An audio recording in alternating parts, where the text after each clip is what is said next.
East Tennessee's own WDVX. Hey out there, Radio Land. It's your good buddy Colton Zenni, and I am joined by, a fair portion of Wolph the band. Do you guys prefer Wolph the band or the band? What? It's Wolph. Just Wolph. Just Wolph. So for everybody out there, this is the better part of one half of Wolph. Introduce yourselves, guys, and what do you play? I'm Cole. I'm one of the drummers.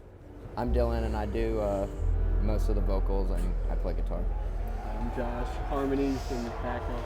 Right on. So if I'm not mistaken, you two kind of started playing first. Is that right? Playing together first?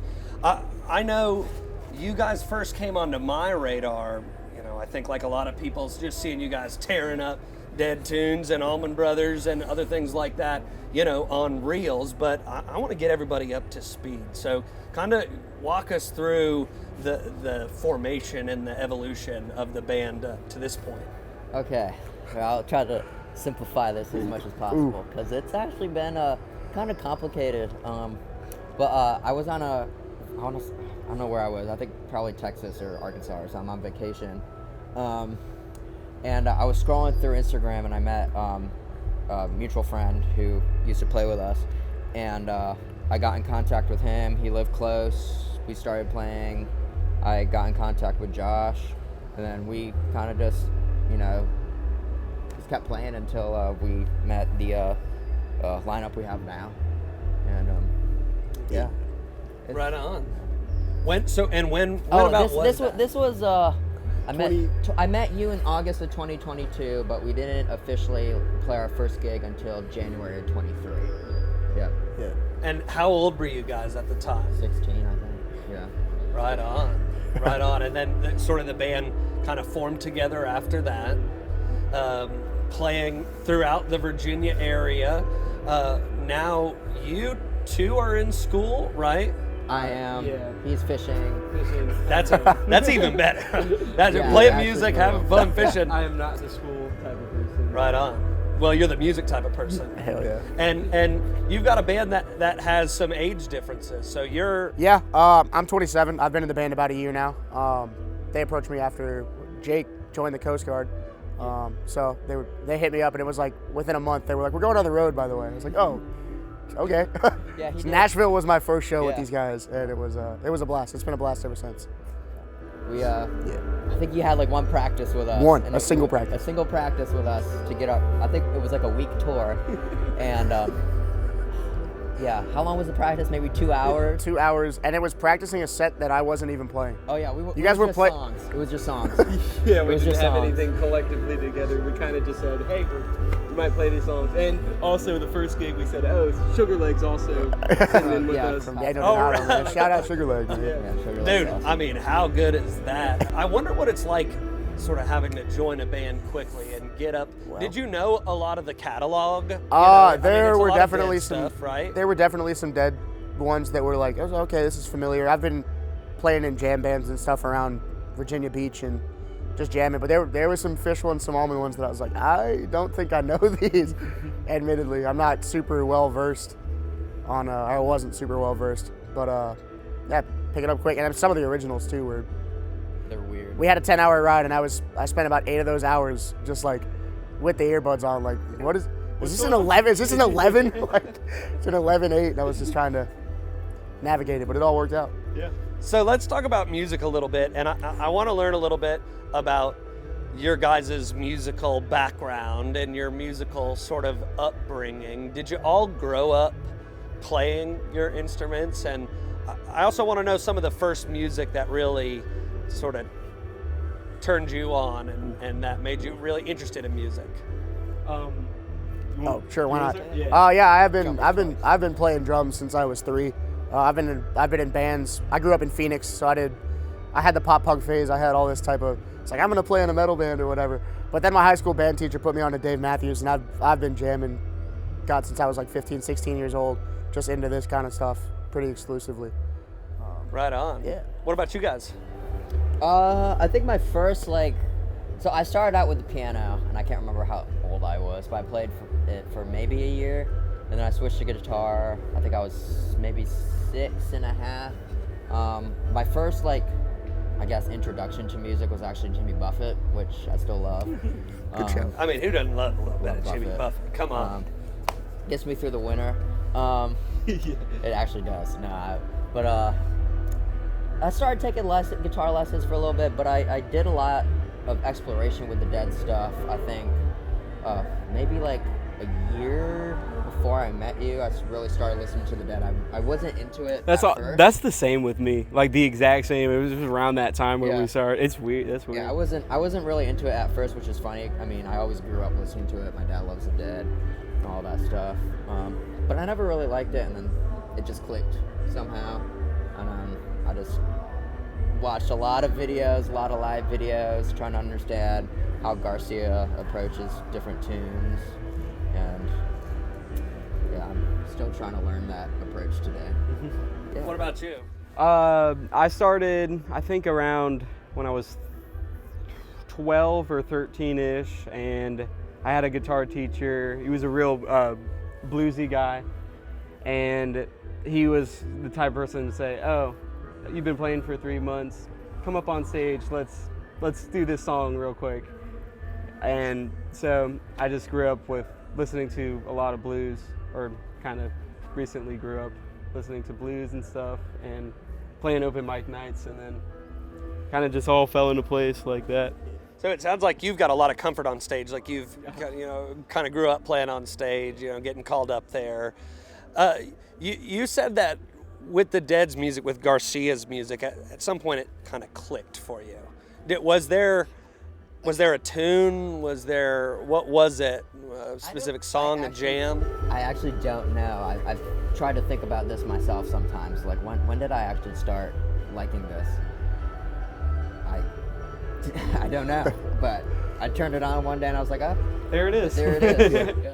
Well, let me ask this then. We've been talking about the Dead, but it's not just that. It's the Allman Brothers, and I want to talk about your original stuff too. But before we get to that, what do you think it is about that type of music, about the Dead's music, about the Allman Brothers, about jam music, about this improvisationally based music that keeps people coming back to it? I think one of the biggest things, except for like especially me, I think it's the explosiveness and how much they like play off of each other, and even if like how the crowd's feeling, it just like everything just comes into one, and it's just a unit kind of thing. I think I'm kind of like on the exact opposite end of the spectrum. Like you said, explosiveness. I'm kind of like the moments of quiet where it's like everybody's on the same page. Yeah. But it's just like that. It's like viewing music kind of as a conversation piece. Like having two guitarists, two drummers, and just being like, you're speaking through the instrument, and it's really easy to do that when That's right. when you don't run out of stuff to talk about. I've played with plenty of people that are just like, they could talk for days through a guitar, you know what I mean? And that's kind of what it is like expressing and getting other people on the same page as you, and hoping that it all just kind of sticks, That, Totally. Yeah, that in the sense that, every performance is different. I'm someone that, like, I can get bored very easily, and then if I wouldn't want to play the same set Same set list, same type of song, do the song arrangement. exactly the same. Yeah, I like to keep things fresh and a little weird, frankly, and I think this improvisation jam music is a great way that satisfies that for me. I think it's really interesting. We had 3 different answers from you guys, and what I think is cool about it, just to sum that up, is that there's space for all of that, for the explosiveness, for the avenues to take things differently and new every time, and for the ability for it to be a conversation and for it to be that back and forth. Yep. Well, I know that you guys have some music coming. Is that right? You've spent some time in the studio. And did you work with Dave Schools on this new music? Talk to us about that. We met Dave through a mutual friend, and I met him at one of the shows. At the time, I didn't really know who Widespread Panic was, so I didn't know who I was meeting. And I went home and I did some research, and I was like, oh, this guy's kind of a big deal. The reason why I did more research is because, well, first of all, I was curious, but also he offered us a great opportunity to record with him in the studio. He was like, hey, when you guys have original music out, let me know, and we'll work together in the studio. And I like to, first of all, thank Dave for that opportunity, but also he inspired me to start writing music, because I don't think I would have went, okay, what can I come up with? You know, what's I think original? it would have probably I feel like stalled out. we might have been doing probably just dead stuff still, maybe a few originals, but nothing as much as drastically as we've started. Oh yeah. Yeah. So we've recorded for him with him for a little while, and we actually finished tracking our first album a few weeks ago, and exciting! Yeah, we'll be back mixing in the studio, and finishing up that track next week. Yep. No, 2 weeks.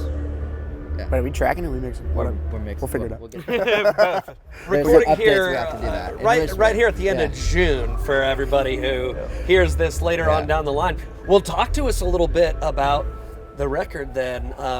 What sounds are you guys trying to tap into, and what can the listening audience out there in Radio Land look forward to with the debut record from Wolph? How would we describe that sound? Southern Side Jam. Yeah. I like to call it Southern Side Jam, because you're getting a little bit of Dead, you're getting a little bit of the Allman Brothers, that Southern rock stuff, obviously the Widespread stuff, and we kind of blend all that. What do you think? What sounds do we call upon? As far as what to expect, it's just kind of a no breaks kind of record. Like it really flows kind of in and out. But I remember distinctly we recorded one song, and we said, hey, we want to blend this.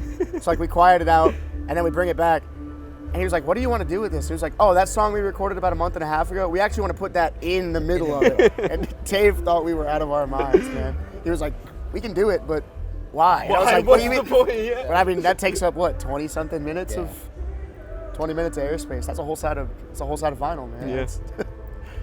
No, but I think there's a few catchy tunes in there. You got some funky ones, some ones with nice catchy tags. Chill songs. Oh yeah. And then Josh finally brings out the pedal steel in one of the tunes, and that's kind of like a prelude to what our next project is going to be. We're gonna look at some acoustic music and kind of see what strip we can down do with that. stuff. Yeah. Right on. So one record is cut, mastering on the way. The next project is already sort of in the pressure cooker, huh? You guys are cooking it up. Yeah. We've gotten some tunes already written. We played one today. It's called Fish of the Stars. But obviously we did it on electric, so to hear it on acoustic is going to be interesting. It's going to be different. Again, that's keeping it weird a little bit. Yeah. We don't know when this next project will be finished. We're actually recording next time in the studio. We're recording something for after that, so we kind of got some stuff planned ahead. Well, I like a band that plans ahead. And speaking of planning ahead, I'm gonna let folks know where they can catch you playing this summer. Do you have a bunch of dates coming up? What's going on for you guys? Well, we are we're going to be at the Broadberry on July 31st and at the Charleston Poorhouse on July 17th. And we'll look at some tour dates around that Poorhouse date and perhaps more. We've got some stuff cooking up. I'm in some contact with some cool people that I'm excited to work with, and hopefully we got some tours coming up. So definitely in the winter you can look out for stuff like that. Are you guys based out of Virginia still? Yep. Right on. So the Virginia area and beyond. I think most importantly, guys, where can folks connect with you online? Where are you at? Are you on socials, and how can they find you? So we're on Instagram, Facebook, and TikTok, and YouTube, and all that fun stuff. Wolph Band, WOLPH BAND, just straight through on Instagram. But it's just Wolph. It's just Wolph. When you're mentioning it. Oh my God. Wondering where I got that Wolph Band from. And then on Facebook, I'm pretty sure there's an underscore, and YouTube, you can just type in Wolph, and you'll pretty much see us. Well, before I let you go, I want to talk about, obviously the music that we've been talking about all involves the live setting. I've heard people talk about the brilliance of it is the fact that it could kind of go off the rails. It could go wrong. You said that you had an issue with your rig today, and I want to know, as players, how do you sort of keep the show rolling, you know, and how do you move on from that when you have a challenging moment or there's adversity that you face? Oh, man. All right, I'll speak. Same day he's got the issues with the rig. Hole in the kick drum during dancing in the streets. This was today. Today, Yeah. literally today, during, like, right after your stuff messed up. You just kind of, what do you do? Like, thankfully, there's 2 drummers. I look over, I say, hey, man, hold down the kick for a minute. I got to figure out what this is. Taped it up. Still didn't work, but it's okay. It is what it is. Yeah, I think we're all blessed to be doing what we do. You know, Yeah. it's just like, it's equipment. It is what it is. At the end of the day, you've got a crowd in front of you, and you're like I said, conversationally, you've got to speak the language that people are wanting to listen to. And it's like, sometimes it's the energy you bring, right? It's like, you just got to bring it because the people are giving it to you, so you got to spit it back at them. Yeah. You know? Totally. Yeah, you just gotta keep going.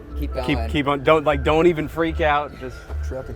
keep I going. was slightly more annoyed with Cole because this is the second day in a row this has happened to me, so I'll figure out what the heck is going on. But usually, if something will mess up, I'll probably hand it off to Josh or something like that. He'll take a solo, Just take it. or we can just Take it anywhere, really. And Just, yeah, it's Depends. just, how are we feeling? Where does Yeah. the jam want to go? You know. Where does the jam want to go? That's a great way to put it. I think that speaks to the chemistry that you guys have together as players, that you can pivot out of that, Yeah. that it's not an issue, and you're able to deliver a great show. it's all gonna be good. That's right. It'll all be fine. Yeah. Yep. Well, guys, I appreciate you hanging out with me. I've been hanging out with Wolph. You can find them on socials. They're Wolph Band. They're Wolph_band on Facebook. They're absolutely killer. If they're in your town, go check them out. These guys are some of the hottest young players out there, and I sure appreciate you hanging out with me. Thank y'all for having Yep. me. Thank you. Thank you.